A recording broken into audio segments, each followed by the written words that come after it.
और उसके आदित्य के पुत्र हैं एसओएन हैं, और ये कॉस्मिक सेंस में आदित्य हैं। सीक्रेट डॉक्ट्रिन कहती है कि जो सूरज है वो सेंट्रल स्टार है, प्लैनेट नहीं है, ये हम सभी जानते हैं। और जो ऑकल्ट साइंस और एस्ट्रोनॉमिकल कैलकुलेशंस में ये बताया गया है कि ये फिर रिपीट कर रहे हैं कि नंबर ऑफ प्लैनेट 7 ही रहेंगे, क्योंकि हमारा ग्रह 7 से भी संबंध होता है। पाइथागोरस ने कहा था कि जो ये पूरा मैटर है, जो प्राइमोर्डियल मैटर है, उसमें जो ये सब ग्रह बनते हैं, उनके जो मूवमेंट होते हैं, उसमें बहुत ही ध्वनि और गति की हार्मोनी रहती है। और उसी तरह से गति होती है जैसे एक संगीत के प्रोपोर्शन में एक ध्वनि की लय और उसकी टोन में हार्मोनी रहती है। और इसीलिए उन्होंने कहा कि उन्होंने दिया है अपने लिटरेचर में, अपनी शिक्षाओं में, कि जो डिस्टेंस है सूर्य से हर एक ग्रहों में, हर एक ग्रहों के बीच में, वो जो टोन है, म्यूजिकल टोन है 7, जिसको हम लोग सारे गामा पा धा नी ला कहते हैं, उनकी ध्वनि का जो फ्रीक्वेंसी होती है, जो एम्पलीट्यूड होता है, उसके मल्टीपल में है, 1, 1.5, 2 इस तरह के मल्टीपल है। और इसीलिए ये सारे जो प्लैनेट हैं एक म्यूजिकल टोन में घूमते हैं, और इससे जो आवाज निकलती है उसको उन्होंने म्यूजिक ऑफ म्यूजिकल स्फीयर कहा। और वो हम इसलिए सुन नहीं पाते हैं कि उनकी जो फ्रीक्वेंसी इतनी तेज है कि हमारे कान उसको पकड़ नहीं पाते। और बहुत ही नीरम स्थान में जब हम एकदम शांत होते हैं तब थोड़ी सी उसकी हमें अनुभव होता है। ये भी कहा गया है कि इन 7 में ये न माना जाए कि कुछ लोग बाद में ये कहने लगे कि सूर्य और चंद्रमा जो रखे गए हैं, क्या नेपच्यून और प्लेटो की जगह रखे गए हैं, नेपच्यून और ये जो है यूरेनस जो बाद में हुए। तो इसमें बताया गया है कि नहीं, ऐसी बात नहीं है। नेपच्यून और यूरेनस अलग प्लैनेट हैं, उनके अलग चेन है। They are not counted in the 7 में 2 का नाम सीक्रेट रखा गया। जितने प्लैनेट जो मोनेट्स हैं, जैसे हमने बताया कि मनवंतर के टाइम में सब ईश्वर के साथ निकलते हैं, लोगास के, और लगता है ईश्वर से निकल रहे हैं लेकिन साथ ही निकलते हैं। और इसी तरह जो जिस रे के जो मोनेट होते हैं उस प्लैनेट से भी के साथ ही निकाले जाते हैं। और इसीलिए जो मोनेट जब मृत्यु के बाद देवाचन में वो अपने प्लैनेट को टच करता है, उस जब देवाचन खास तौर से हायर देवाचन रहता है वहां तक जाता है। और चूंकि हर एक रे में एक ही प्लैनेट की प्रधानता होती है, लेकिन सभी प्लैनेट के गुण होते हैं और रेस के भी गुण होते हैं, इसलिए कहीं कहीं ये भी आता है कि देवाचन में वो हर एक जो 7 प्लैनेट है सब पे जाता है मोनेट। उसको ये बताया गया है कि इस तरह से आप सोचिए कि जैसे बैटरी है वो अपने को रिचार्ज करना जाता है 7 से, नए जन्म के लिए, एनर्जी के लिए आता है, और तो अपनी क्षमताओं के साथ नए जन्म में आता है। तो और ये जो प्लैनेटरी स्प्लिट है, इनका भी कभी अच्छा प्रभाव होता है, कभी खराब प्रभाव होता है। अगेन जैसे हम बताए कर्म के एजेंट हैं, तो हमारे कर्मों के अनुसार इनका प्रभाव आएगा। इसलिए ये जो धारणा आ गई है हर जगह कि इनकी हम पूजा करके ग्रह को शांत करके वो सब कटा देंगे, तो सब बिल्कुल ऑकल्ट साइंस से इसको नकारा गया है, ये नहीं हो सकता। उनका प्रभाव उसी तरह आएगा जिस तरह से हमने काम किया था, उसको कोई सुपरसीड नहीं कर सकता। और जो ये भी बात आती है कि हमारे भाग्य स्टार में लिखे हैं, ये सही है, लिटरली सही है, बट वो स्टार नहीं कि ये हमारे भाग्य डिसाइड कर रहे हैं। दे आर ओनली ये भाग्य को नियंत्रित हैं हमारे कर्मों के अनुसार। जब भाग्य लिखा है उसका मतलब जो है स्टार मैंने एस्ट्रल जो आकाशिक रिकॉर्ड में लिखा हुआ है, और उसके अनुसार ये लोग गाइड कर रहे हैं कर्मों, और बिल्कुल जस्ट गाइड करते हैं, उसमें कोई कमी बेसी नहीं। जब हम ये जो प्लैनेट्स हैं और जो ये सभी जो शक्तियां जो आती हैं, 7 फोर्सेस आती हैं तो पृथ्वी पर, 7 नेचर की फोर्सेस जिससे आती हैं, और उनसे सारा इवोल्यूशन बढ़ता है। जैसा ये पहले आया कि अरूप देवता हैं, इनका कोई रूप नहीं है, फॉर्म नहीं है, पर दे आर हाईली इंटेलिजेंस हैं, और ये ह्यूमन योनि को क्रॉस कर चुके हैं बहुत पहले। इनका ह्यूमन ये सभी मिलियंस ईयर्स पहले कभी किसी प्लैनेट पर ह्यूमन थे, एंड एडेप्ट लेवल पर पहुंच गए हैं, हाईएस्ट एडेप्ट लेवल पर। और जिसी तरह जैसे हमारा जो ईश्वर है वो भी एक मनुष्य की यौन को पार कर चुका है। इसलिए जितने हाईएस्ट देवता हैं, कहा गया है कि उनको देवता बनने के लिए मनुष्य की यौन का पास करना जरूरी। जो हमारी पुराण हैं, ये हिंदू एक्सटोरिक कॉस्मोलॉजी कहा है, पुराणों में कभी कभी ये कहा गया है कि जो जो आर्किटेक्ट है, ग्रेट आर्किटेक्ट, जो ईश्वर है, परमात्मा है, वो इम्पल्स देता है इन प्लानिटरी को मोशन को। तो वहाँ इस तरह से वर्णन है। थियोसॉफी वो कहती है जो बहुत एनर्जी है वो देती है, दैवी प्रकृति देती है, तो उसमें ज्यादा फर्क नहीं है, केवल एक वर्ड्स का फर्क है। इनका ये टाइम हुआ, ओके, अभी कितना टाइम है सर? अभी 4:30 हुआ। 4:32। ओके। कुछ विशेष और बातें हैं जो इसमें हम थोड़ी सी आपको सामने रखेंगे। यह है कि जब कलयुग, ये प्लैनेट्स का स्पेशल पोजीशन होती है जब कोई विशेष घटना होती है। यह है जब कलयुग शुरू हुआ था 3102 बीसी में, 16 फरवरी को 2 बजे रात में, 2:30 बजे रात में कलयुग का शुरू हुआ था। उस समय सारे प्लैनेट एक जगह आ गए थे, एक कंजंक्शन में आए थे। लेकिन जो एक्चुअल ऑब्जर्वेशन है सीक्रेट ऑकल्ट साइंस में, बताती है कि उसमें जुपिटर और मरकरी, जो मार्स, पहले सैटर्न जो सूरज था उसके प्रकाश से पहले सैटर्न प्रकट हुए, फिर मार्स आए, फिर जुपिटर, फिर मरकरी, और उसमें वेनस नहीं थे। लेकिन एक काव्यमय भाषा में कह दिया कि सभी प्लैनेट एक साथ आ गए और एक बड़ा कंजंक्शन था कलयुग के शुरू होने का। तो जब भी कोई एक युग शुरू होता है, एक साइकिल शुरू होती है, या कोई बहुत बड़ी घटना होती है, न प्राकृतिक घटना, ये मैन मेड घटना नहीं, पॉलिटिकल इलेक्शंस नहीं, तो उस समय इन प्लैनेट्स का कोई न कोई एक होता है। जैसे अपने आता है कि कृष्ण का जन्म हुआ तो रोहिणी नक्षत्र आ गए थे, ये सब होता है। बट अगेन उस जो अगर कल्प कैसा बनना जा रहा है, उसका क्या कर्म है, उस ईश्वर का क्या कर्म है, कृष्ण का क्या कर्म है, हमारा क्या कर्म, उसके अनुसार वो प्लैनेट का जंक्शन बनता है। बट ये चीज सही है कि बनता है, एक कंजंक्शन बनता है।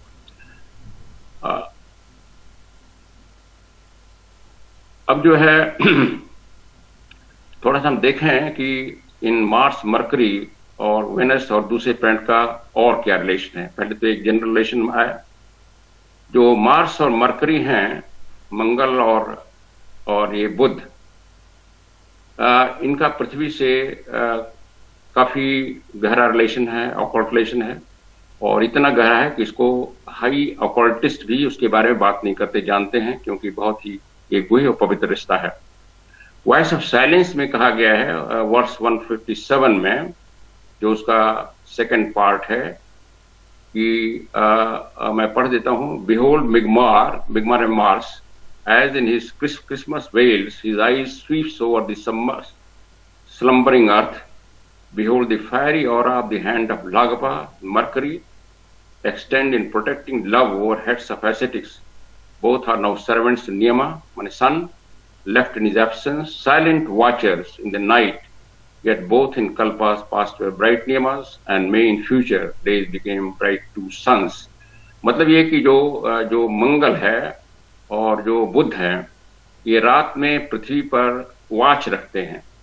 कहा गया कि मंगल की आइस देखती रहती है, और जो है बुध अपने हाथ से इसको एनर्जी फ्लो करते रहते हैं, देते रहते हैं, और जब सूरज के एब्सेंस में गाइड करते हैं। ये सूरज के एक तरह से उनका सब्स्टिट्यूट होते हैं, रात में गाइड करते हैं। और ये पहले कई कल्पों के पहले ये दोनों स्वयं सूरज थे, और भविष्य में भी ये सूरज बनेंगे। ये उसी तरह से जैसे थियोसॉफी कहती है कि हर एक स्प्रिट यूलेशन में आगे बढ़ रही है।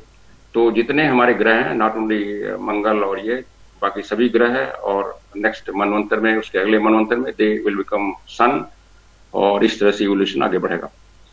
मरकरी जो है एक एस्ट्रोलॉजिकल प्लैनेट है, और उससे ज्यादा वो ऑकल्ट और मिस्टीरियस है, वेनस से भी ज्यादा। और इसी को कभी कभी हमारे यहाँ मित्रा भी कहा गया है, कभी सूरज को भी मित्रा कहा गया है, और मरकरी को विजडम का प्लैनेट माना गया है। वहाँ के लोग काफी वाइज हैं, इसलिए सीक्रेट डॉट के स्टैंजा में आता है कि जो बुद्ध के पुत्र हैं वो इमॉर्टल हैं। इमॉर्टल, वो जब पृथ्वी पर मनुष्य बनाया जा रहा था, तो सूर्य ने कहा पृथ्वी को, बड़ा काव्य में भाषा में, कि तुम्हारे पुत्र मॉर्टल होंगे, बुद्ध के पुत्र इमॉर्टल हैं। इमॉर्टल इन द सेंस वो हाईएस्ट विजडम के हैं, और मनुष्य जो है पृथ्वी पर वो अभी लो विजडम का है, अभी उसको वहां नहीं पहुंचा। जो पृथ्वी का जो ग्लोब है और उसके जो 6 असिस्टेंट हैं फोर्सेस, वो गाइड करते हैं। और ये पृथ्वी के 7 चेन की बात हो रही है, वो भी अलग अलग ये स्पिरिट हैं, जो हमारे यहाँ मनु कहा गया है। जो अर्थ के 7 रीजन जो हैं, जैसे फर्स्ट रेस के 7 ग्रुप आए थे 7 रीजन में, वो अपने प्रकाश और जीवन इन अलग अलग ध्यानियों से पाते हैं, अलग अलग ग्रहों से पाते हैं। और इस तरह से जो हर एक रेस जो बॉर्न होती है, रूट रेस एक पर्टिकुलर ग्रह के उसमें कंट्रोल में होती है, उसके प्रभाव में होती है। कहा गया कि पहली जो रेस पैदा हुई थी, जो दिव्य रेस, जो सबसे स्पिरिचुअल रेस मानी जाती थी नॉर्थ पोल पर, वो सन से प्रभावित थी सीधे। जो दूसरी थी वो बृहस्पति से प्रभावित थी। तीसरी जो थे शुक्र से प्रभावित थी, लोहितंगा कहा गया है। चौथी सोम से, चंद्रमा। जब यहाँ चंद्रमा सूर्य का नाम लिया जा रहा है, तो ये चंद्रमा सूर्य नहीं है, वही है उसके सब्स्टिट्यूट। और जो फोर्थ स्फीयर हमारी चेन है, ये मरकरी से प्रभावित हो रही है।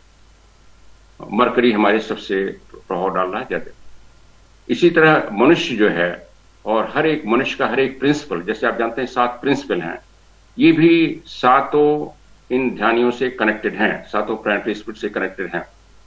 और इसी तरह से मनुष्य सेप्टेनेट है, 7 आयामी है। जो एक्टिव पावर फोर्स जो आती है पृथ्वी पर, वो इन 7 से आती है। जो पृथ्वी पर प्रकाश आता है, वो सूर्य से रिफ्लेक्ट होकर आता है। सूर्य पर पृथ्वी के कंपैरिजन में 3 गुना प्रकाश आता है सूर्य से शुक्र पर 3 गुना प्रकाश आता है। उसका 1/3 वो पृथ्वी पर भेजता है। 2 पार्ट अपने पास रखता है, 1 पार्ट अपने साथ पृथ्वी पर भेजता है। इसी तरह जो मरकरी है, उस पर पृथ्वी से 7 गुना प्रकाश आता है, काफी तेज प्रकाश आता है। लेकिन जो प्रकाश का डिस्ट्रीब्यूशन है, वो शुक्र से पृथ्वी पर आता है सीधे, according to this secret doctrine. Science ये भी बताता है कि वेनस, वही कह रहे हैं, ये कह रहे हैं, साइंस भी आजकल ये मान रहा है कि पृथ्वी पर, अभी साइंस की बात बन है, एस्ट्रोफिजिक्स या एस्ट्रोनॉमी की बात कर रहे हैं, कि आजकल जो साइंस भी ये मानने लगा है कि जो पृथ्वी पर सूरज की लाइट आती है, वो वेनस के थ्रू आती है। वेनस से, वो जो वेनस पर प्रकाश है, वो पृथ्वी से 2 गुना है। हमारे यहाँ आधा है। इसलिए जो सूरज को डॉन, उषा काल का और संध्या का देवता माना गया है। आप जानते हैं संध्या और उषा काल में वो चमकता है, और वो ईश्वर, वो पृथ्वी को एक तरह से प्राण शक्ति सुबह उसको देता है, उसको शारीरिक क्रियाओं को एक्टिव करने के लिए। और शाम को जब सोने जाती है पृथ्वी, उस हिस्से की पृथ्वी, तो दूसरी तरफ जाता है, ग्लोब के दूसरी तरफ। तो अर्थ जो है, इसका जो पेरेंट स्टार है, जो इसको सिस्टर प्लैनेट कहा गया है, वेनस को अर्थ का सिस्टर प्लैनेट कहा गया है। ये कभी कभी प्लैनेट को मेल कहा जाता है, कभी फीमेल कहा जाता है, वेनस को भी। वेनस को आप जानते हैं, हमारे यहाँ भी धर्मशास्त्रों में शुक्राचार्य कहा गया है, और यह असुरों के देवता माने गए हैं। असुर, और कहीं कहीं देवी माना गया वेनस को। ग्रीक फिलॉसफी में बहुत सुंदर देवी माना गया है। इनको समुद्र से निकलते हुए दिखाया गया है, जैसे लक्ष्मी को अपने यहाँ दिखाया गया है, और कमल के हाथ में लिए हुए। और इस जब फीमेल डिस्कशन करते हैं, तो ये कहा गया है जो अर्थ है, अर्थ को भी देवी कहा गया है। तो अर्थ और ये जो वेनस है, दे आर सिस्टर प्लैनेट। और इसलिए और इसको भी कहा है Earth is adopted child and younger brother of Venus. कहीं ब्रदर कहा जा रहा है, कहीं सिस्टर कहा जा रहा है, उसको कोई मतलब कोई खास नहीं है। दैट मीन्स दोनों क्वालिटी होंगी, मेल फीमेल दोनों इन स्पिरिट्स में, अगर they are highly advance spirits. और ये अपने अलग के स्पिरिट्स हैं। ये जो स्फीयर्स हैं, ये स्वयं जीवंत हैं, ये कोई निर्जीव प्राणी नहीं है, जैसे हम जीवंत हैं। और ये सेंटर लाइफ हैं, ये इंटेंस लाइफ के सेंटर हैं। जैसे हमने बताया कि ये हमसे एडवांस स्पिरिट हैं, तो आप समझ सकते हैं कि उनका जो लाइफ है, जो जीवंत शक्ति है, वो हमसे कई गुना होगी एक मनुष्य से। और इनका जो और इनसे जो प्रभावित होते हैं मैन एनिमल्स और जो प्रभावित होते हैं उसका प्रभाव नंबर से कितना किस पर प्रभाव पड़ता है नंबर, जैसे बताया कि 7 और 12 का जो परम्यूटेशन कॉम्बिनेशन असंख्य होगा, असंख्य प्रभाव पड़ता है। मरकरी के लोगों को, मरकरी के मनुष्यों को मेटाफर रूप में इमॉर्टल कहा गया है, अमर कहा गया है उनके ज्ञान के कारण। ऐसा कॉमन बिलीफ है कि जो प्लैनेट हैं, और ये बताया जाता है कि हर एक इस प्लैनेट पर भी मनुष्य हैं।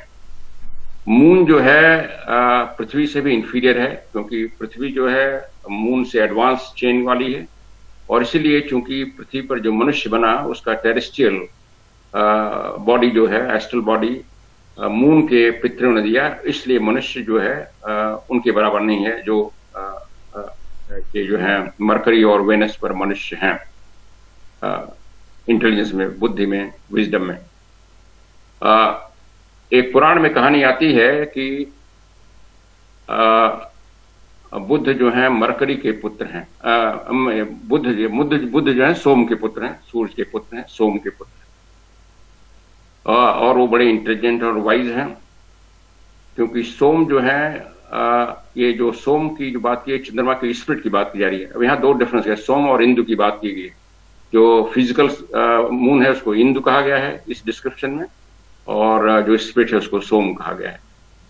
तो जो मरकरी है इस तरह से अर्थ का एक बड़ा भाई भी हो जाता है, एल्डर ब्रदर भी हो जाता है, क्योंकि हम जानते हैं कि जो अर्थ है, जिसमें कि अर्थ है चंद्रमा से निकली है, चंद्रमा इसका जनक है, और पुराण में आता है कि जो बुद्ध है वो चंद्रमा का पुत्र है। वहां चंद्रमा को फीमेल माना गया, स्त्री माना गया, और इसलिए वो अर्थ का बड़ा भाई भी हो गया इस तरह से।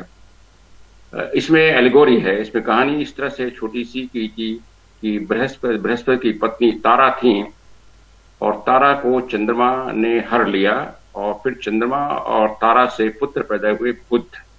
बहुत सुंदर पुत्र थे, बहुत ज्ञानवान पुत्र थे, और चूंकि बृहस्पति की पत्नी हर ली गई थी तो बृहस्पति ने लड़ाई किया चंद्रमा से, और चंद्रमा की मदद शुक्र ने किया। तो कुछ देवता चंद्रमा के साथ हो गए, कुछ बृहस्पति के साथ हो गए, और फिर बाद में बृहस्पति को समझौता करना पड़ा। उनको लगा कि बुद्ध बहुत अच्छे हैं, उनको अपना पुत्र मान गया। ये अलगोरी की स्टोरी है। इसका मतलब है कि जो बृहस्पति जो है कर्मकांडी प्रथा के प्रतिनिधि हैं। आप जानते हैं देवताओं के गुरु माने जाते हैं, तो कर्मकांडी प्रथा के हैं, और जो उनका डिसाइपल है या उनका उन्हीं का एक मन जो तारा है उसका एस्पेरिक नॉलेज की तरफ झुकाव है, दिव्य ज्ञान की ओर झुकाव है।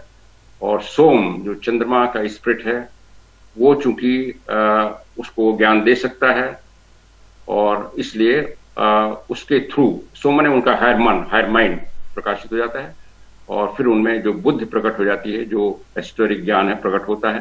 ये उसका एलिगोरी है।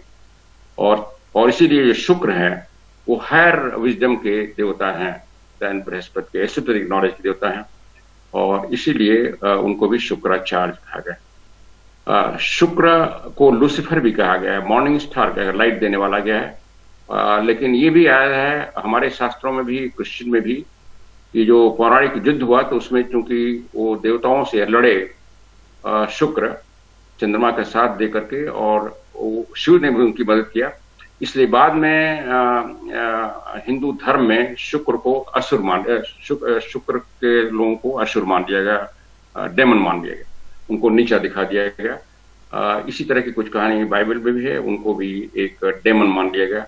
लेकिन लूसीफर वो है, लाइट है, वो काफी हायर स्पिरिचुअल बीइंग है then the even the Mercury इस स्टेज में। और इसीलिए पृथ्वी पर जब मन प्रिंसिपल देने के हुआ तो शुक्र ग्रह से एडवांस लोग उतारे गए, जो लॉर्ड ऑफ फ्लेम है।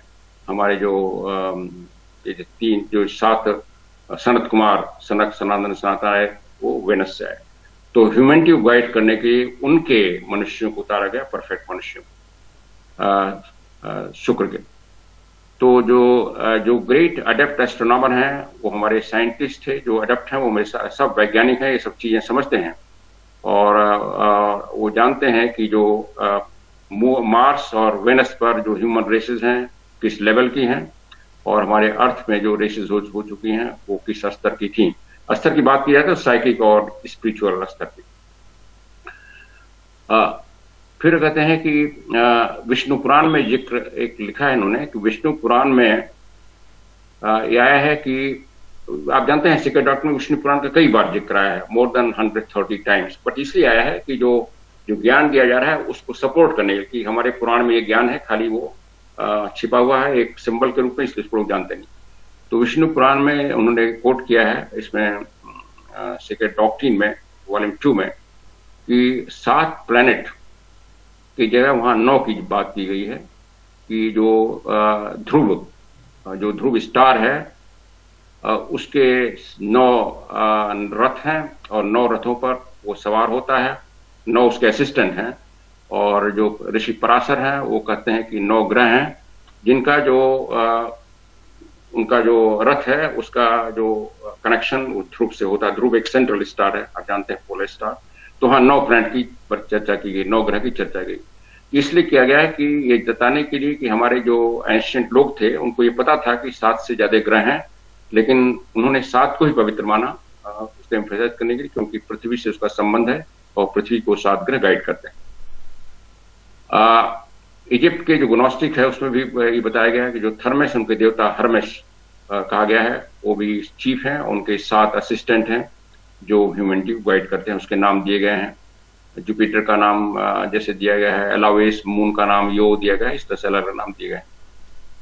जितने ग्रह हैं हमारे सिस्टम के वो 7 महान देवता हैं, वो फादर रेज हैं, जैसे रेज की बात की गई, और वो उस जो यूनिवर्सल ईश्वर है उसके एसेंस सभी हैं, जैसे हम सभी हैं।